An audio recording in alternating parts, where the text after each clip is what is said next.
Wadau, welcome to another episode, and today oBINNA is in the house. Na episode ya leo itakuwa tu ni oBINNA atupatie insights on how to interact with a baby mama. There are plenty of men who are suffering in the hands of their baby mamas and they are not talking about it. So if you're out there, this episode is definitely for you. Na hata kama wewe sio baby daddy, ama you don't have a baby mama in your life, you're just a youth, hii episode pia ni yako. It will help you avoid some mistakes, kwa sababu you might actually become a baby daddy or something like that. So this episode is going to be very, very important for you to avoid going into that trap, or if it happens to you, what exactly you need to do. Without further ado, let's get after it. Yeah. Then you have a new kid. Yeah. When you live on a whole, me and I got on your Instagram, I thought kwanza ulikuwa troll. Me too.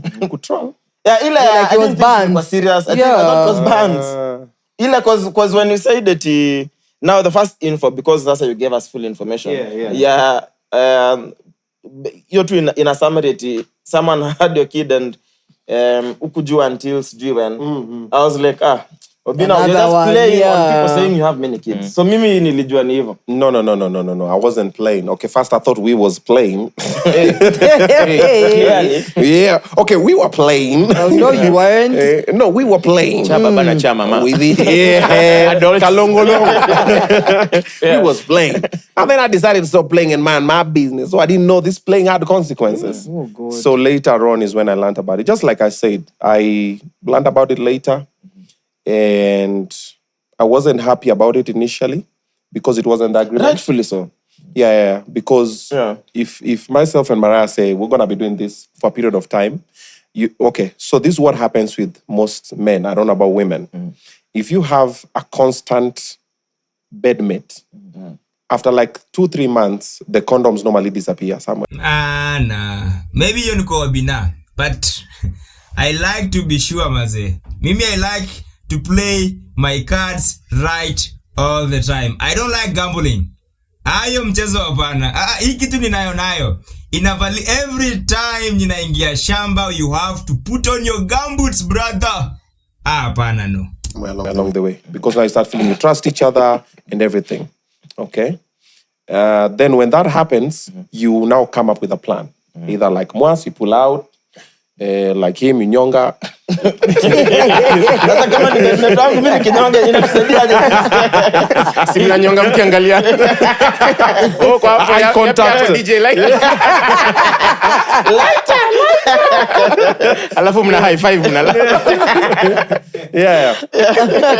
So people have different things. They are called family planning methods. So ours that we agreed on was an implant. So we did, and I funded it. I was like, okay, cool. So here's the money, put it, the whole shebang. So life goes on. So later on, when I learned about the toy, I'm like, So the entire time this was after the toy was born. Yeah, after she was born. Yeah. This whole time, nothing. Yeah, no, nothing. Were you guys in touch? No. We had not seen each other for about a year. Okay. So even when no, we are not. So when I was finding out about it, I found out from someone. Then I asked my PO Mosh. Actually, I was like, "Hey Mosh, I've been told, Kwani." So that is why Nani was. I'm like, so maybe she got someone. That is why we lost. I'm like, I wish her well. I'm like, but let me just ask if maybe the toy is mine. Let me see. You're the one who asked. Yeah. So I asked. I texted. Yeah. I texted. I'm like, hey. Yeah, my phone is somewhere here. I can read for you what I texted. So I texted Omoshako. I think he's making a phone call. So I texted, and she just told me, it's yours. And I felt disappointed. I felt angry. Of course, at that moment, I'm like, come on, man. I told you this wasn't, but you could have told me the whole thing. But after getting angry, you sit down, you cool off, then you're like, okay, cool. So what's needed? So she had taken it out? Or... She never got it in the first place? No, she got it. Maybe but she removed it at some point. 3%. Yeah, no, she removed it at some point. Something. Yeah, she removed it at some point. And you didn't know she had taken it out? No, I didn't know. And she had her reasons. So later I was like, okay, it's already here. I'm pissed. But now the baby is very innocent. So what was her reason? Did she say? Mambo ni mingi. Mambo ni mingi. Yeah. I don't want to get into that because now if I get into that again, it becomes a whole situation. Yeah, situation. She gets trolled again. Yeah, kesho na trend mara mbili. Yeah, Firing. Yeah. Zote ni zinainvolve firing. Fire. Yeah, then now you know that we have a beautiful child together. Yes. And I've had this back and forth with my other baby mamas. And now, and the consecutive baby mamas, I would not want to. Yes. Wambia wachukue advice from Mariah. Yeah. We are on a 5-step authentication. OBINNA, that's a threat. Amedunga. That is a threat. Boy. Yeah, you should take it as a threat. That is a threat. Yeah, good. No. Yeah. So, when I found out, so after I've come down, I was like, okay, cool. So what's needed? This and this. And then I said, cool. So we set up a few rules. I'm like, this is what I want. She was like, this is what I want. I'm like, cool. Let's do it. So we're raising the toy, and she's very sharp. She's brilliant. She's beautiful. She's very active and everything. And yeah, I have a newborn. So in this in this kind of scenario, is there a need to just do a DNA or there's no? There's no need. So really, mi naona tu DNA ni lazima for some reason. Like ebu tusikize reasoning ya oBINNA, then I'll get to say something about that. To a person who you don't like kids, I would suggest you do. I like kids generally, and I don't mind kids. In fact, when kids are normally not in the house, I feel the house is very empty. Mimi nataka nisikie kuna kengine kwa simu pale kwa kiti, kengine kamenilalia hapa, kengine dad. I like that commotion chaos, yeah. because I even adopted kids that are not my own. So if I suspect this is my own and I had relations with your mother, I'll just raise you like I'm raising every other person. Later in life, if you're mine, good. If you're not mine, iko sawa. Because even the ones that were there initially, there's some that I look at, I'm like, Nah, all those kids look like you, bro. but si baba mtoto ni anajua. You sit down, you're like, Unafika kwa nyumba, anafika kwa nyumba anapata wana TV. Unafanyanga mathematics. Unafanya mathematics uko like, how old are you again? Unarudi back and I'm like, around that time. Me and your mama were not seeing eye to eye. But well, you're here, so you're tara. Yeah. Damn. Yeah, so we are. But I think the significance of doing a DNA test is so that you get to be sure that the child you're raising is actually yours. And not because you just want to be sure for the sake of, certainty, but because you're trying to avoid deception. Unajua, the thing that really destroys most relationships ni hizo lies, lack of honesty and transparency. Relationships are built on trust. So, hata kama mtoi ni wangu, hata kama mtoi si wangu, I'd rather know that than be a fool and raise a child that is not biologically mine. For men, it's totally different. A man would rather go and adopt a child, another man's child, maybe from a shelter, maybe from a child care facility or something like that, than raise a child that he has been told is biologically his, but in reality, the child does not belong to him. So there is that element of deception. And once the element of deception creeps into the relationship, now trust is broken. And when trust is broken, you have nothing.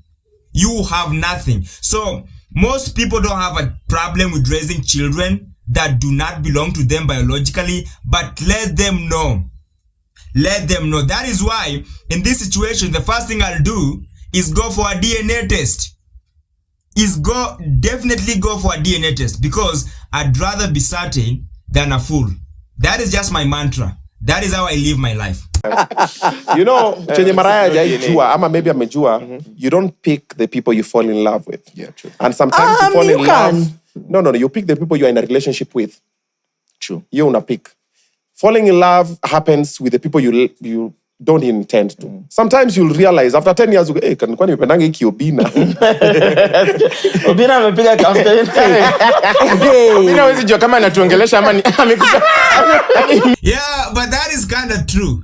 Because ukiwatch episode yote, then you just count the number of times oBINNA has been trying to, to imply he kind of wants to be in a relationship with Mariah, something like that. Oh, it is a lot. It is a lot of time. And I was like, bro, just speak your truth, okay? Tuambie, what exactly do you want? Do you want this chile or not?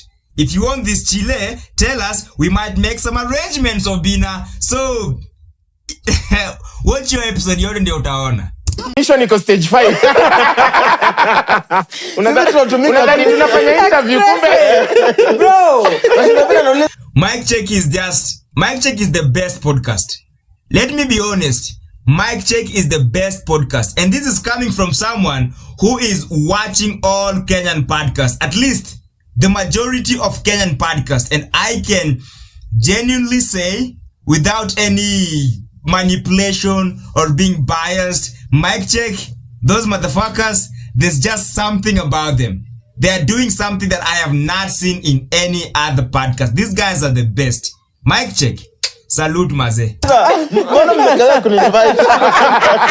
Exactly, man. I'm like, come on, I miss Mariah, man. And then I see him after chini imagine Mariah, what are you doing? Alafu angefika hapa umwambie Mariah can't make it today. Hata mimi naumona. Naumona kisigino. Nisipopata Mariah mbona nikejima nyinyi? Hey, we'd have to have that kind of thing. Tutafanya sisi watatu tu. No. Okay, so the next one I could invite. Come Mariah, you go. Count me out. Just count me out. Your journey and delay. So now the kid between Eldoret and Nairobi now. Yeah. So sometimes with the mom, sometimes with me. Yeah. There's this thing that I said, and I'll repeat it here. I've gotten to a point where even this is the first lesson, Wadau. Now this is where I need you to start paying attention. Please pay attention. oBINNA has started dropping jams. This is very important. Hata andika chini. This is a very important lesson.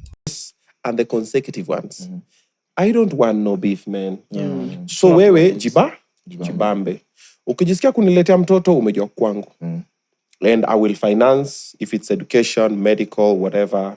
Naeka mtoto kwa SHA, naeka mtoto kwa nini, school fees ikifika, whatever. And then monthly venye tumeagree, mimi nakutumia ya whatever the baby needs kidogo tunasonga nayo. But I'll not start fighting you to have the toy. I did that with my firstborn son. I did that with my second born, Brianna. I did that with Ada. And I also did that kidogo with Lola. Yo kupigania mtoto nini. There are even some videos of Lola. Because there was a public it was one. Lola. It was Lola. It was bad, It was bad. And I really did things that were not nice to my baby mama. And she did the same. And we were just fighting for access. She's fighting to prove a point, I'm fighting to prove a point, and it was not nice. Victim and total. Yes, with Mama Brianna also, it was also very bad. Because I remember there's a time she took the toy from the school, I took the toy from the school, and there's a time mimi nimechill even afika mtu anakamua nampigia anambia mama uko tuko kwa gari nenda Nakuru. I'm like, Nakuru? No, sijaambiwa anything, so move the toy to Nakuru nini. So it was also situations. There's a time I went to Ruiru huko kwa Cairo kutembea tukitafuta mtoi, then nikaiba mtoi kwa shule. Mamake akuzile rudisha huyu mtoto hapa, if you know what's good for your life. I'm like, you know where I live, bring it on. Enda kwa polisi. So we've had those ones. Also with my firstborn son, also it was crazy. Me, my firstborn son, even I would not have been with him. I've said this as well before. Ilifika point where the mother was like, "Missy, let him mtoto wangu kae naye." So before oBINNA endelee, I think the first lesson ni, don't fight for access ya mtoi. It only hurts the child. Don't fight for access ya mtoi. It only hurts the child. The child becomes the victim. Now all of a sudden you don't have a good relationship na baby mama, and that affects them mtoi. So don't fight. It's not worth it. na mtoi wangu. Now that time I used to drop the toy. They used to live somewhere called Rironi. It's on your way to Limuru. So that time I was doing a lot of club gigs, Nakuru, Naivasha, Kisumu, wherever. So I would pass with Liron on Fridays, drop him. Mama yake anamchukua hapo kwa stage, then I go. On Sunday when I come back, when I'm drop, namchukua. So one fateful day I drop him, I go coming back, napiga simu, ashiki, napiga ashiki. Ni by the time ashika, I'm like, let him mtoto wangu. I'm like, huh? Let him. I'm like, what do you mean? So words were exchanged, nini, kukaka hapo kwa stage, kituka 1 hour, the toy was not brought, came to Nairobi.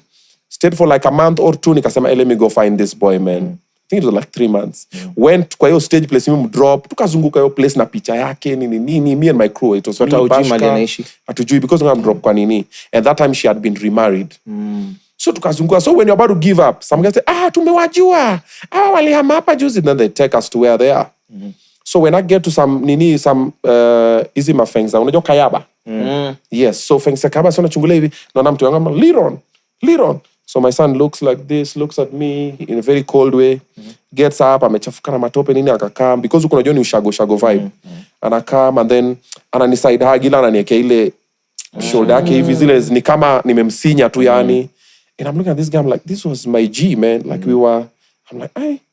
So what I did wrong that time, okay, it wasn't a wrong thing, but it was wrong. Nikamwambia, hebu unionyeshe kwenyu. I could have just driven off with a brother, man. First mistake, unasikia wadau? Yeah. So not driving off with the kid and then waiting for the mama to come and start causing the drama led to a very big fight. A fight enye tumesema is not worth it. Okay? So ka oBINNA ange drive away with the child, he could have avoided the drama. All these struggles and quarreling and fighting. Something that was not really good for the baby. I mean for the kid. So you kunionyesha kwenyu. Why? So we go.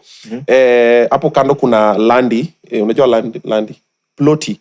Like this, like a primary school venye zinakuanga hivi. Yeah, akisema landi, I think munaelewa. There are apartments, alafu kuna sijui rentals, alafu sa kuna landi. Ile landi ni zile zimekuanga zimejengwa na mabati, ama tu ni blocks, lakini zinaangalia na hivi. Unapita hapo katikati corridor inatosha na hivi. Alafu mtu akimwaga maji kutoka kwa nyumba yake, kama unapita hapo hivyo bahati mbaya, bro utaoshwa. But ni mabati. It's like 4 doors. It's just mabati in the middle of another kayaba. So kafungwa gate ya mabati, ati ni hapa. Nyumba yenyu ni gani ndo ile. So we get to the door. Then I knock. Ati hodi. And then the mother fungwa spazia like this and stands on the door. Then looks at me and asks me, unataka? Then I'm like, si nimekujia mtoto. Unataka mtoto na ulitupa mtoto? I looked at her. I felt very bad. I was very angry. Yeah, this many years ago. So nikaona we can't reason because amesema kwa mlango funga pazia. I can see they're sleeping on the floor, whatever. I can see the house because it's just one room. And this time I was living in Pangani. I was living in a 2-bedroom in Pangani, and I was doing fairly okay. And I was like, I had the KBT, gari yenye mwisho ako nayo. And I'm like, So I start walking back, holding Liron's hand. Unapeleka wapi mtoto wangu? So she starts following me, saying words and everything. Then I go to the car. So nikaingia kwa gari. Then Kaka Bashka was my best friend then. He's called Bashir.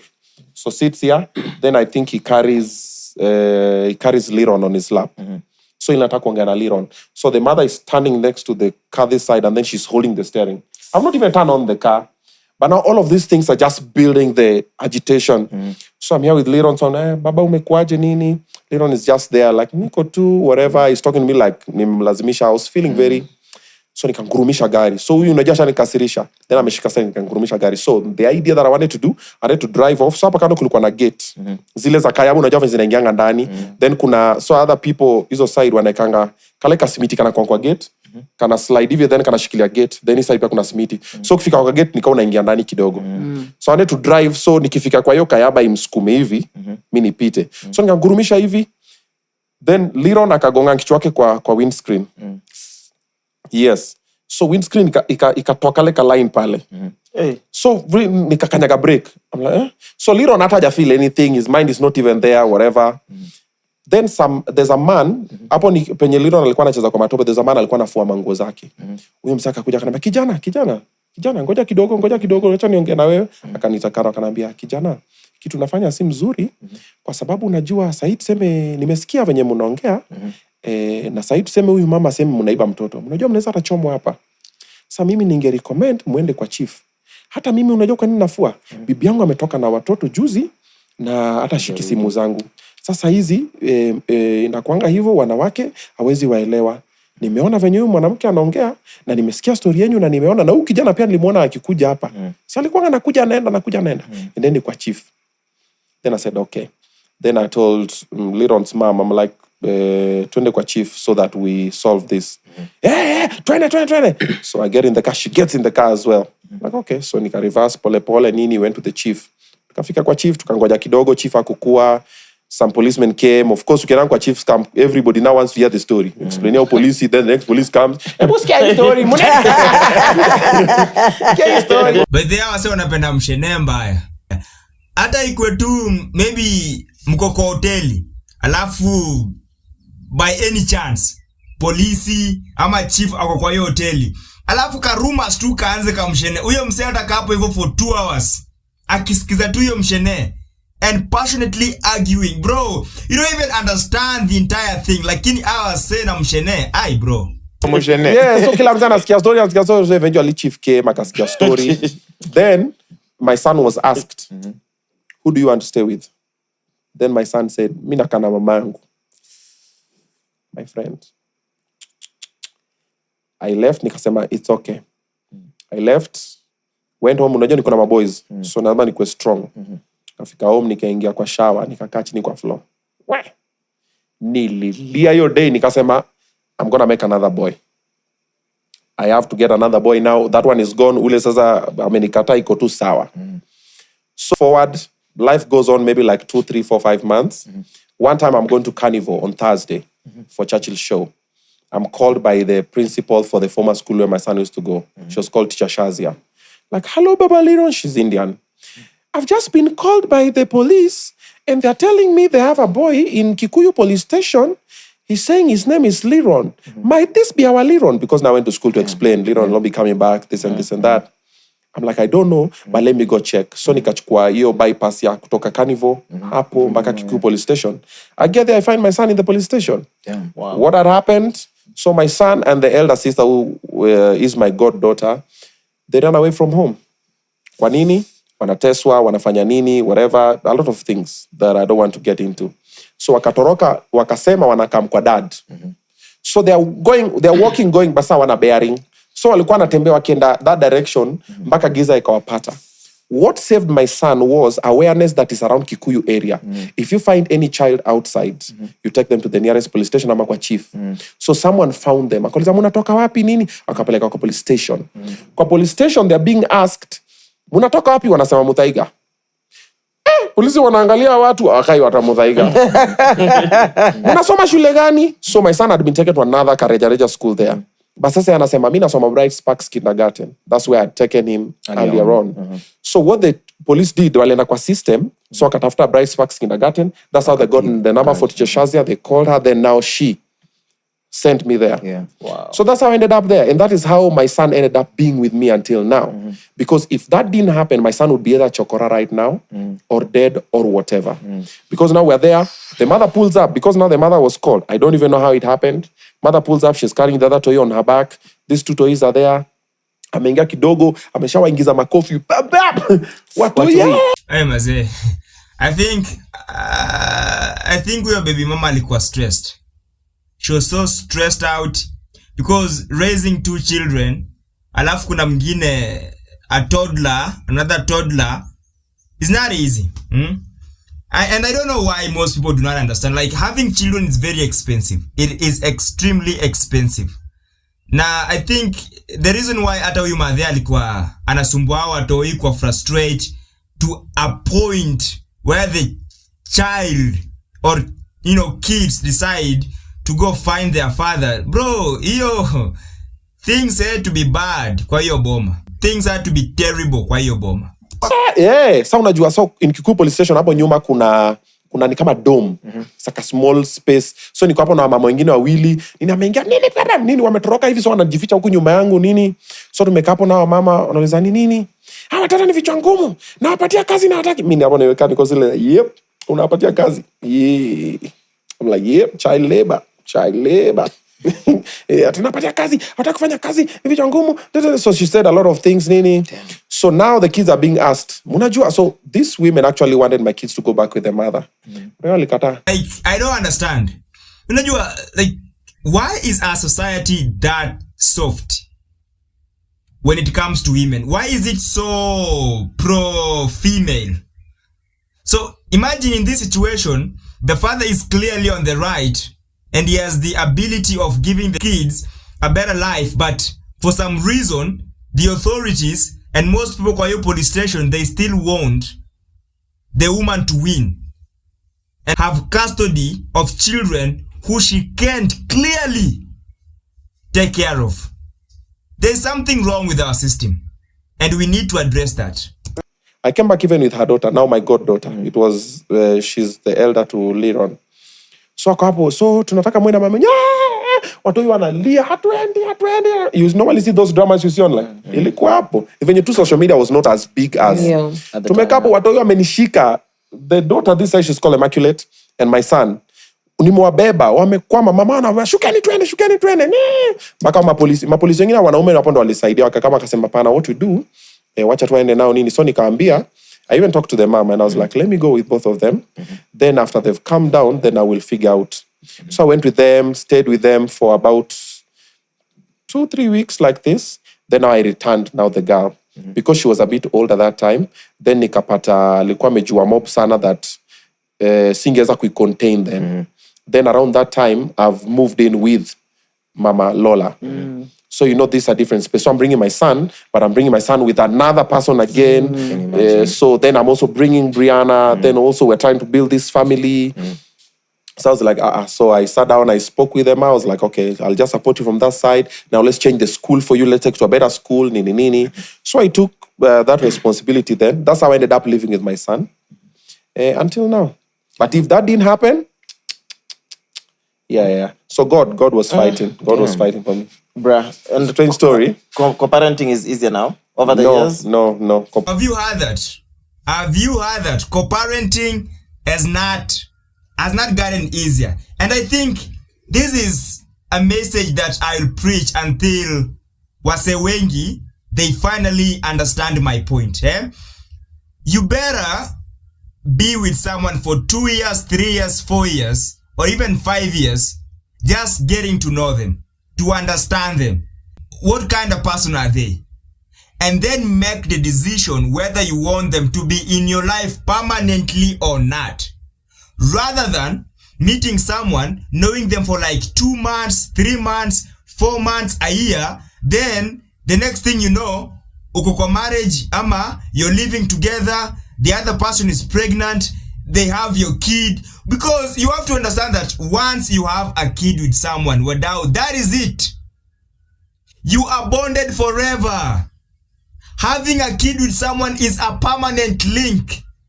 It is better if you just not have a kid with someone, even if they leave you, that bond can be permanently severed.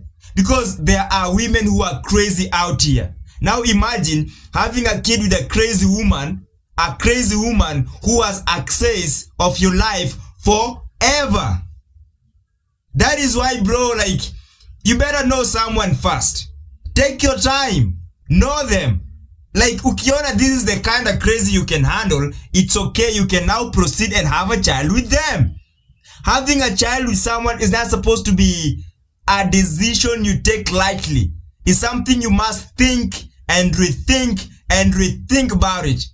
Because a child is a permanent link. Do you really want to be bonded to that person for the rest of your life? A crazy person. So nana penye oBINNA anasema, co-parenting has not been easier. Why? Because the woman is a crazy person. This is what I was saying before I go to this other story here. So I've had these fights with my baby mamas about access to the toys. So way later is when I realized, I'm like, wait a minute. Why am I fighting for access? The child will still grow. So nowadays, ukitaka na mtoto, ukitaka kumleta. So whether it's my first baby mama, my second baby mama, my third baby mama, or my fourth baby mama, if you want to stay with the toy, if you want to bring, and the same way, Mia can never stop my toys from having access to their mothers. Yeah. Why would I want to do that? And I think it's just too much stress.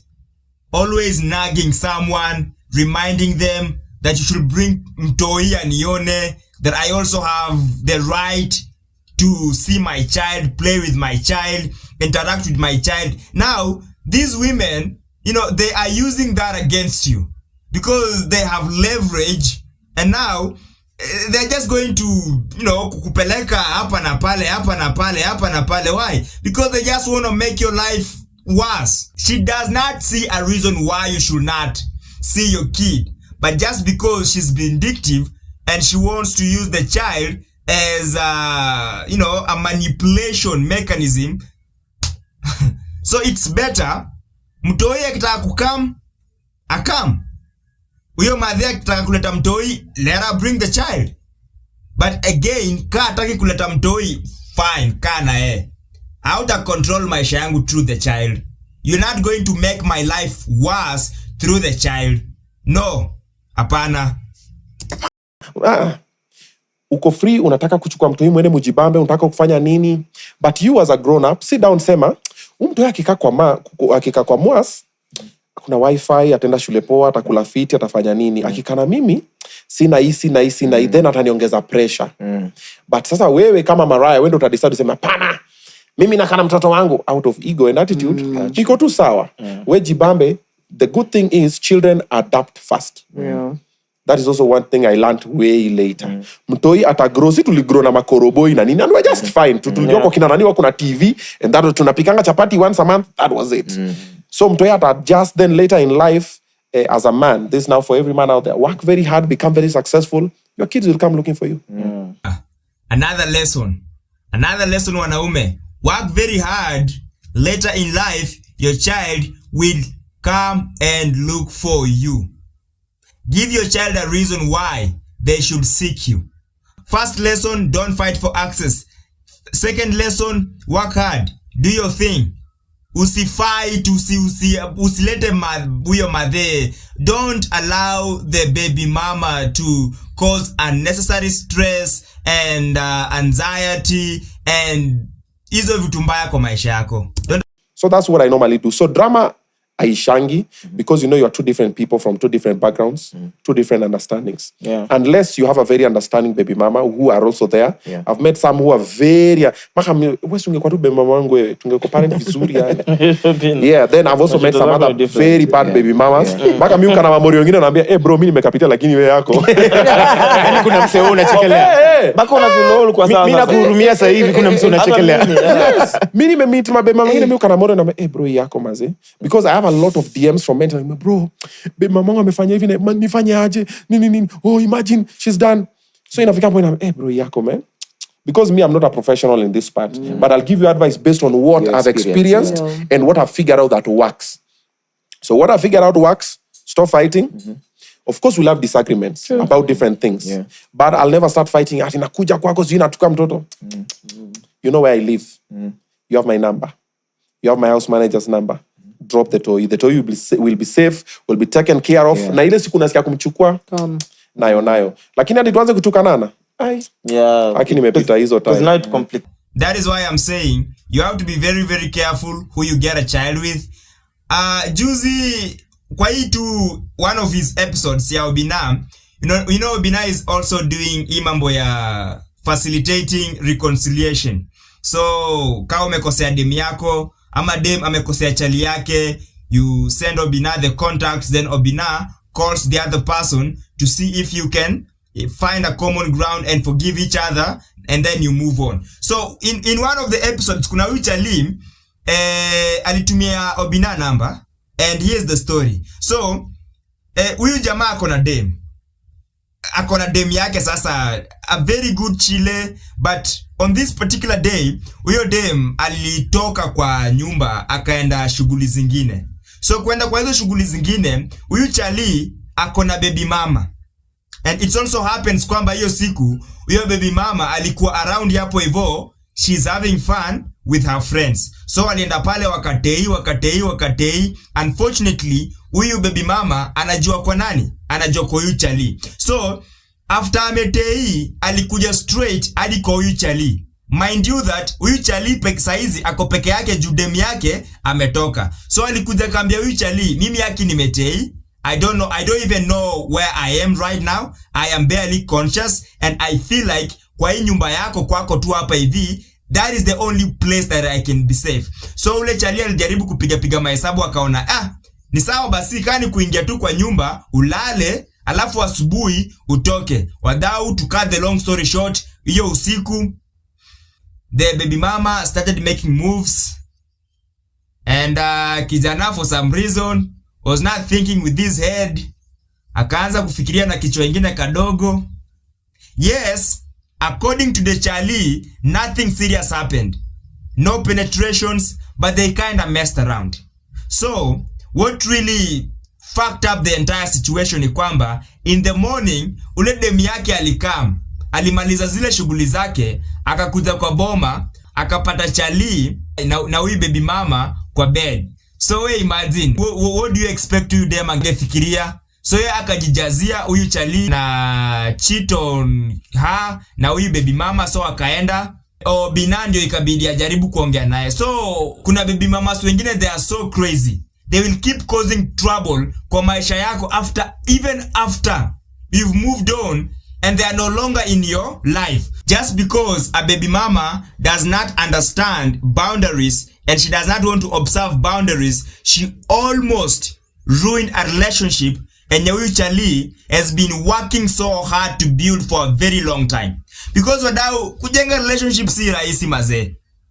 Just developing a connection with someone, finally being on the same path, having the same goals, forging like an identical vision and working towards that vision is not easy.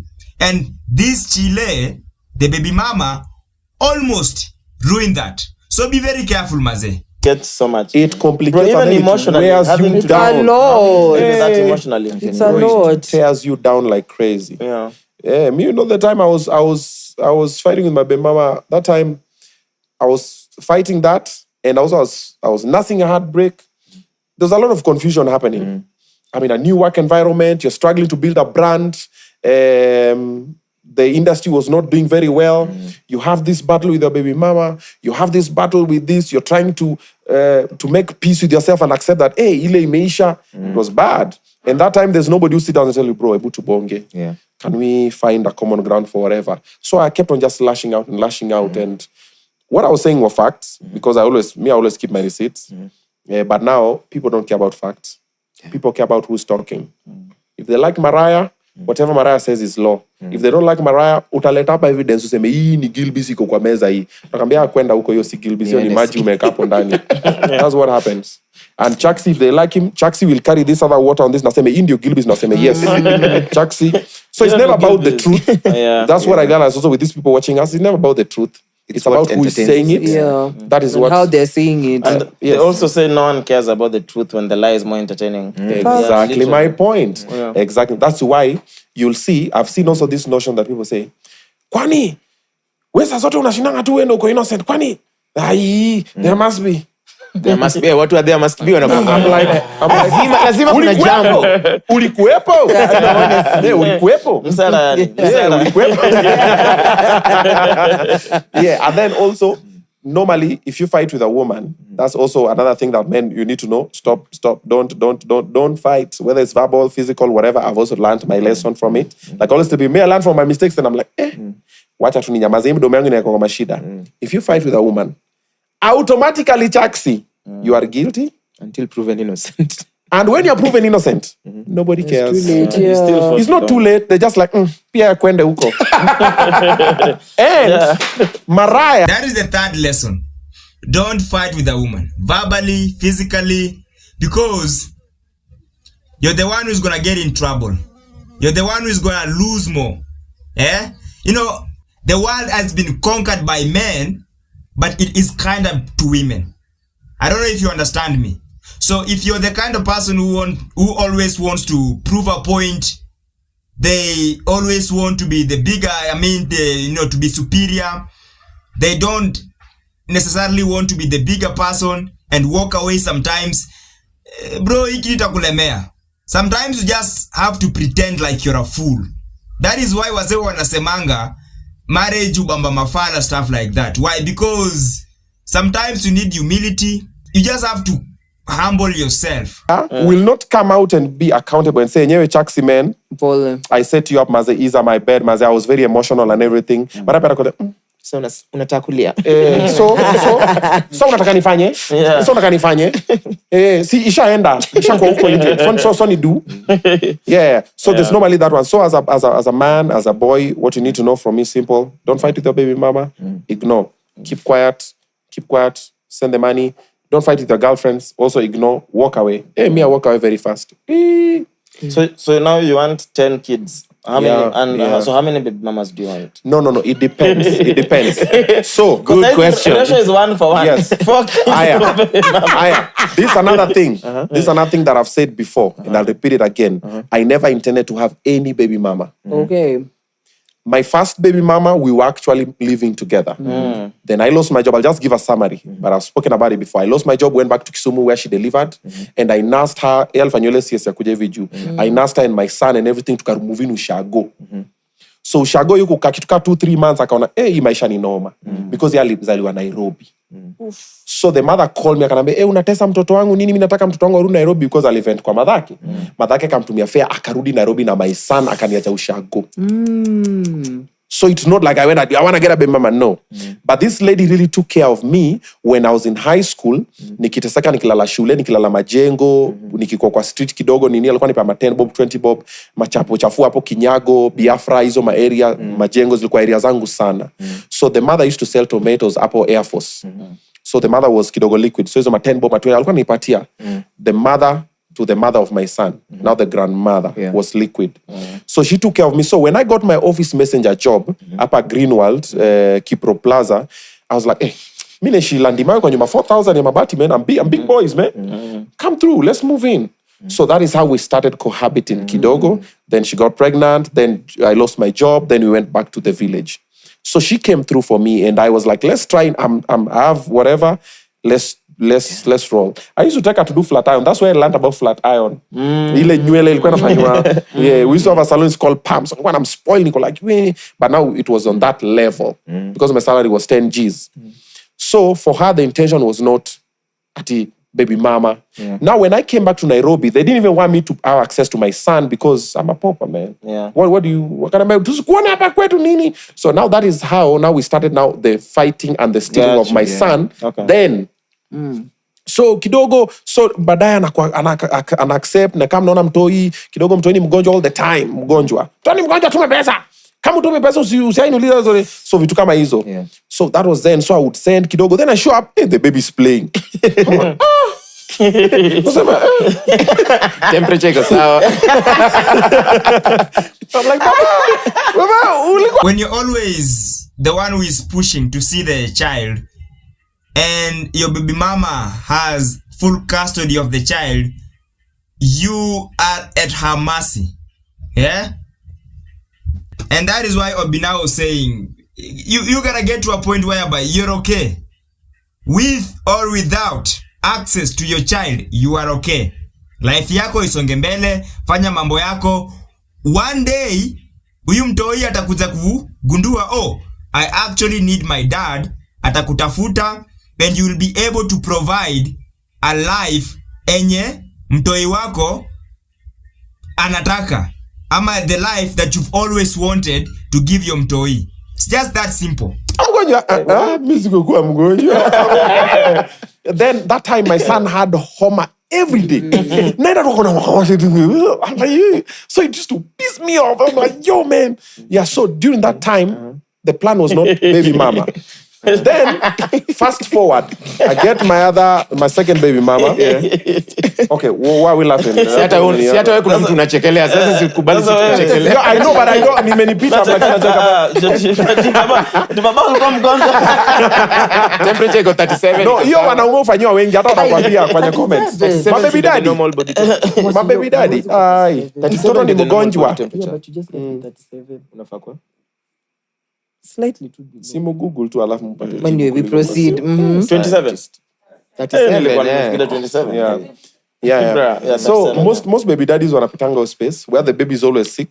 Then but I'm trying Mtoto yako as active wengine as hata possible. wanastopishanga kwenda kuona watoto wao kwa shule. Like now I have a friend of mine who's a celebrity. Ameambiwa Don't try asienda it. kuona mtoto kwa shule. Nani mtoto wake imagine? Unaambiwa usione mtoto. Pia mimi nilifikanga niliekangwa hizo mazone. So who does that? Is it the court or the school? See, the mother just gives instructions in school. It's the mother in the school. It's never the court. And who's paying the fees? You. Hey. Inakwanga hivyo. Hata huyu ni analipa lakini mother ameambia shule ni aje. Asikuje. Yeah, amekataza vibaya. Anyway, so fast forward, my second baby mama got a relationship. We were together for a while, then we broke up. Then now I moved on with my third baby mama. So when we're just moving, things are happening. So we are starting initial stages with my third baby mama. She lost her job. I've also said this story before. Yeah. She called me. You know, I'm a familiar person. I'm a friend. We are not enemies. Ilikuwa tu zile, hey, kidogo imekata. So, hey, unalia nini, whatever. Me by the way, spending kwa na mademu wakilia. Even my toys, me even kids know. Me in my house, kids don't cry over you. Because when a child cries, there's a reason. So I always find a solution. Hey, nini, baba, why? No, let's not cry. Let's just figure it out. Me, do you know I'm in a public space? If I see a toy crying and the mother is ignoring, I talk to them. I'm like, hey, mom, pango. Mbona nalia? Mbona unamuignore? See you changamka. Yeah, so anyway, side story. So I go to comfort her. Shoulder to lean on, shitty bang, bang, bang, move that relationship. So I can't tell this person. Oh, hapo kwa chidi bang bang liko. You know 1 2 3. Oh, 1 2 3. Yeah. So I'm with this person, so I can't tell them I have another toy on the way because now I'm trying to focus. I'm trying to build this. So nikanyamaza kwanza. Maka time to ilishazaliwa nikamwambia by the way, kuna mtu hapa. But when that is happening, remember, I'm not together with her. But now when the toy comes now, later, also the confusion about, oh, but now I'm pregnant. I'm like, but you're not together. Nini. Yeah. Also that whole confusion up and there. We're young, confused, everything. And I'm like, I'll be in the toy's life, but I'm just not coming back because now I'm someone in else. this relationship. So this one also, we now, even this one, we moved together now. We moved together, tried to figure out life, nini. Then things didn't happen the way we planned. So when I was leaving, when it got different ways, also I don't want to talk about it, it was also for other things. Then I left. So when I was leaving, she was pregnant. With Lola? No, with Ada. Okay. Yes. Even when she delivered, now we went to the hospital. I've also said this story before. Tulikuwa mpaka makolon. No, just the colons are kurefill zile za kuroll hivi. There's a 30 ml. So Bashka, remember Bashka, my friend, alikuwa Somali. Sasa enda introduce kwa hizo vitu. Tumezipaka maze tumeenda kuona mtoi. Tumeingia hivi kwa hiyo you see dome inaitwa ward. Watoto walisneeze. Tutoto tudogo na mpaka tukafukuzwa kwa ward. Tumeingia shwa. Tuliacha watoto na homa hapo. Uzuri hizo perfume unapanda tu nduthi unachapa lafu mbili zinaisha. Yeah. So I saw Ada. Then now Ada started growing. So now at this point, now I have 3 kiddos. So Ada's growing. So I'm like, okay, now what to do?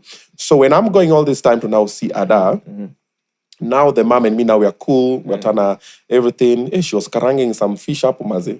Kuna fish zilikuwa nauzwa hapo Bicenta. Hizi zinaitwanga chips. Ni samaki imekatwa katikati hivi. Okay, Luos will know what I'm talking about. Yeah, our kamba watashikanisha. Mkamba hata Hakuna rangi. Nilijua mta respond. Ile rangi though, but it's fine. So you could pick nini, then she was cool nini. So now we started now warming up to each other. Gotcha. So napata it gets to a point where nimekam kucheza na mtoi nini, then Ada was so attached to me where if I'm not around she would be very dramatic. There's this thing she used to say, akitoka shule anafika kwa stairs anauliza, babangu aka iko. No. Babangu ako ama yuko. So hayuko. So napigiwa simu. So naongea mambo nini, nakuja pana kwa nyumba oga na come. Okay, nakungoja nini. So I would go all the way to be center. So I'd go maybe wash her, play with her, do whatever, sit there. So when she sleeps, guess who's not sleeping? You duh. Well, You can leave yeah. So kidogo unapata mkifika hivi sasa mamanga si hata huwa anafanya mambo zake huko. Kidogo anaanza kukaa mataka kwa ile kiti. Then after like a month or two kidogo anakaa kidogo unapata anakaa pa kando. Kidogo one thing leads to another, familiar territory. No. Ulisema nini gidi. Yeah. So now that is now what led to Lola's procreation. Okay. Now that familiar territory. Then I was like, okay, wow, okay. Now also for Lola, also the way it also happened, also it was not planned. Also from my end, I was like, oh wow, okay. I'm like, fine. So what do we do? So I was like, now I want to try and now be in Lola's life from inception till. So now that's when I was like, now see, we tried that thing we did before. Now let's move in again. Now let's see. So now we moved in now as a family because this time yapata nimeshachukua Brianna na Leron. So we move in. She's pregnant until she delivers. I was in the delivery room. Sigo kula nyama for a while after that. Yeah, I would not recommend it. Yeah, and if you're there, don't look. Me, if it happens, mshike tu mkono na ufunge macho. Sema, baby, I love you. Push. But kitu kwa mimi ufungue macho. Unaona Medusa. It turned into stone. Nasikia kwanza kutoka ikwangi mtoto. Wait, yo, let's move on. Let's moving on swiftly. Focus. Na pevu unaniangalia nikata. Utaza. Utaza. You gonna find out. Na uje itakuwa live record. Yeah. And I'll be there too. yeah, of course. I'll be holding your hand. But you make sure tunasikia sauti. Sawa. Ninda kwa nimeshika boom mic lakini. Wata kuja na sound effects. Mpaka hii tunabeba tu. When the kid leaves.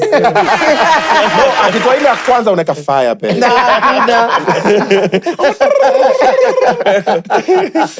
Yeah. So the baby came. We were together for about 5 years. You tried to make it work. Time, Yeah, also a few things didn't work. Kapakule ni nini. And then I left again. And then now that is now at the point where now you guys now started seeing things on social media. But now people didn't know the backstory of what has happened. So people always look at me, they were like, oh, oBINNA, when you compare my baby mama? Nobody, okay, some people do. But I didn't plan. Me, I'm a family-oriented guy. Me, I've always wanted to have, when I live here, I want to go home and someone tells me, babe, what time are you coming home? The food is ready, nitafika home, nini, hug. Gotcha. Mimi nikifika home, bana watu yangu ndani kwa mlango. Dad, mambo, nini. I'm like, no, man, I don't want your hugs, man. I need somebody warm, man. Anishike hapo kidogo, aniambia, man, mambo, imekwaje tukae nimwambie nimetoka pale kwa ina CHAQUE mazee, hey, wamenipea mamushene mingi, nini tukae anaambia, pia mimi nimekaa hapa kwa ploti. Unajua kiateka alikuwa ametuzimia stima. Nikaenda nikamgombanisha anaambia, anakuzoea nini. So na dishi my favorite meal hapo. Amekapa na nisuga hapa nyuma ya shingo. Nini watoi wako hapo na wewe ndani mulale. You watch too many movies, man. Hiyo si movie, hiyo ni It is video. a movie. Yeah, sounds but nice. Hata bro. me I was almost getting bored nikasikia, watoto. I was so to the dream.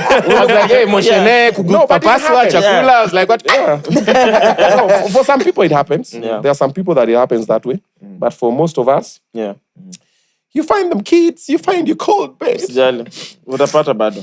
No, I'm not looking, man. Yep, so wadau, hiyo ndio episode. I know it has been long, but at the same time it has been educative and fun. So a couple of lessons tunaweza learn kwa hii episode ni kwamba, first of all, don't struggle. Don't fight so much to be in your child's life. Sometimes the struggle creates bad environment. The child turns out to be the victim. Instead of creating a safe space for the child to grow and making sure that the child is always coming to see you when you're in the best mood, when you are happy, so that you can reciprocate that and transfer that into the child's life. Sio lazima upigane maze. I'm not saying that you should not be in your child's life, but do not struggle. Do not force your way in there. Be strategic with how you appear. The most important thing is that your child lives the best life. That is the most important thing. And sometimes that means parents not fighting and not creating a chaotic environment. The child growing in a peaceful environment. Sawa. And the second thing, ni kwamba when that happens, when the baby mama actually denies you access to your child, don't be bitter. Go work hard. Be someone of value, someone of substance, so that later in life, your child can seek you and you can offer your child a life that you want him to have. Sawa, you make things easier for your child. And the third thing ni kwamba, don't fight women. Don't fight your baby mama. Don't fight any women. Violently, verbally, don't do that. I mean, physically or verbally, don't do that, because we are living in a world whereby men run it, but the world is kinder to women. Men run the world, but the world is kinder to women. And I think the last thing I can say is that, success does not always guarantee a successful relationship. No, career-wise, having a successful business, having a bunch of money does not always guarantee success in a relationship. Sometimes you could be a rich dude, successful. Unangalia mseka oBINNA, this guy is, oBINNA is definitely successful. He's extremely successful. Yeah, we say he can take care of a woman like properly, but he's struggling to find the right person, because now it's very difficult to know the intentions of someone who wants to be his partner or something. So now that is all for today. Adios. See you next time, Aze.